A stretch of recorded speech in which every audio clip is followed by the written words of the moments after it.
Hello, everyone. Welcome to the Newsbrowse News broadcast. According to a report by Lionhe Zawabao, the United States Central Command has issued a statement firmly denying Iranian claims of firing warning shots at U.S. warships in the Gulf of Oman. The U.S. military clarified that Iranian forces did not attack or open fire on any U.S. naval vessels, calling the claims of forcing U.S. ships to retreat to the Indian Ocean completely false.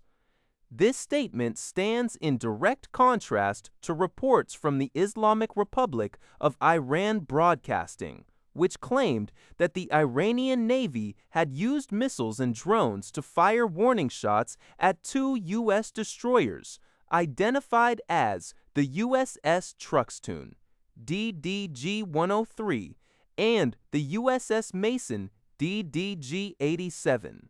According to the Iranian state media reports, which were also cited by Xinhua News Agency, the intruding American vessels were forced to leave the Gulf of Oman and head toward the Indian Ocean following the encounter. However, the U.S. Central Command maintains that no such hostile engagement or warning shots occurred.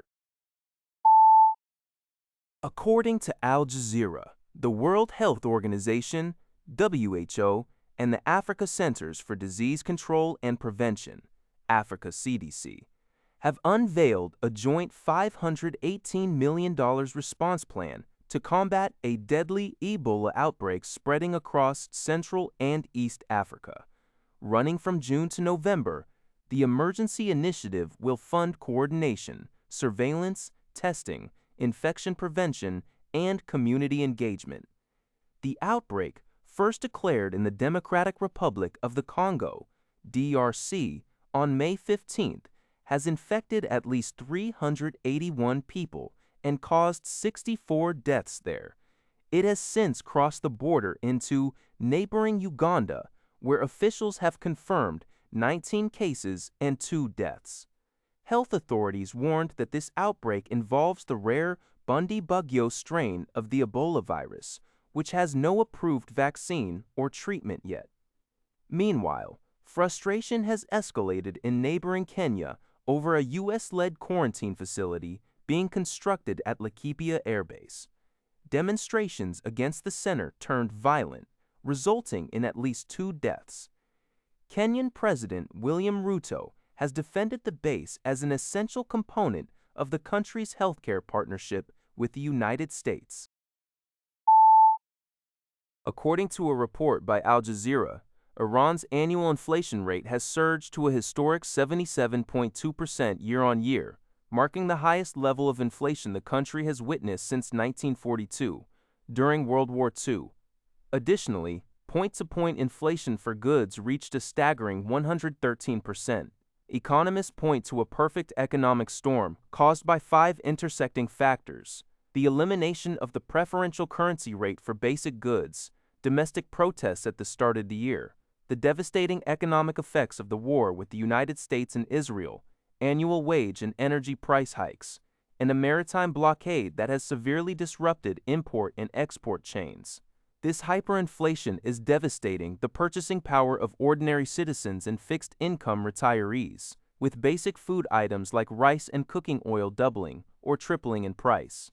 Businesses are also facing extreme recessions, as consumers can only afford the bare essentials. Experts warn that the structural economic damage accumulated over decades of oil dependence is now surfacing, leaving Iran on the edge of a severe and prolonged economic crisis. According to a report by Liberty Times, Qizhala, the former chairman of the government of the Tibet Autonomous Region, has been sentenced to life imprisonment in his first trial by the Chongqing No. 1 Intermediate People's Court for bribery. He was also deprived of his political rights for life, and all of his personal property was confiscated. The court ruled that from 1999 to 2025, Qizhala utilized his official positions in Yunnan and Tibet to secure benefits for various organizations and individuals in matters such as real estate development, project contracting, and promotions.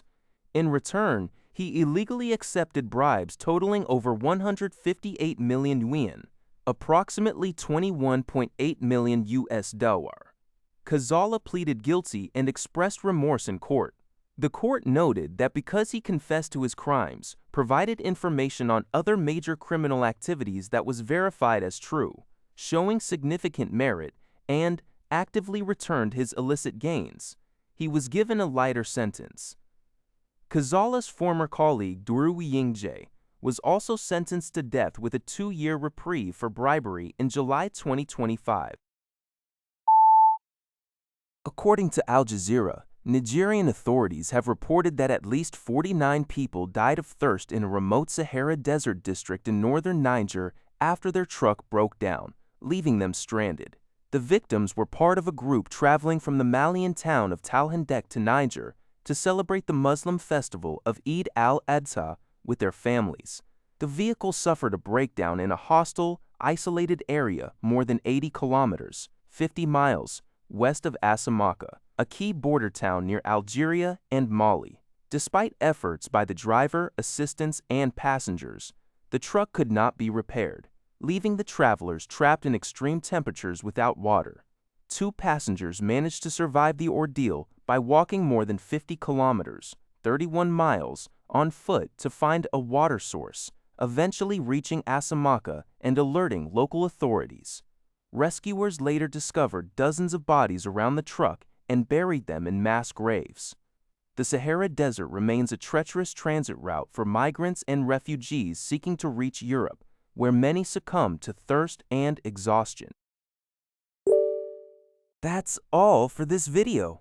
Thank you for watching. See you in the next video.